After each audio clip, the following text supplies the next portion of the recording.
আগে ছিল তারা ছাত্রলীগ, 5ই আগস্টের পরে তারা শিবির রূপ ধারণ করেছে। তার মানে যাহা ছাত্রলীগ তাহাই শিবির। ছাত্রলীগের যারা নাই তাদের ভোট ছাত্র শিবির দিয়ে আসছে নীলক্ষেতের ব্যালটের মাধ্যমে। ছাত্রলীগের উত্তরাধিকার বহন করছে ছাত্র শিবির, ধারাটা শুধু ভিন্ন।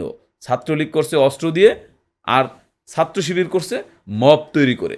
তো ছাত্রলীগের বয়স নিয়ে প্রশ্ন হয় না, ছাত্র শিবিরের বয়স বাড়লে প্রশ্ন হয় না, প্রশ্ন হয় কি শুধুমাত্র ছাত্র দলের বয়স বাড়লে। কিন্তু তারেক রহমান যখন প্রধানমন্ত্রী হলেন, তিনি কিন্তু 9টার অফিস 9টায় তিনি যাচ্ছেন। যে কোনো আন্দোলনকে, অরাজনৈতিক আন্দোলনকেও খুনি ফ্যাসিস্ট হাসিনা এক ধরনের রাজনৈতিক রূপ দেওয়ার চেষ্টা করত। জাতীয়তাবাদী ছাত্রদল শিক্ষার্থীদের অধিকারের প্রশ্নে সবসময় আপোষহীন ছিল। রাজপথে হাসিনাকে খুনি বলেই এই লড়াই সংগ্রাম করেছে।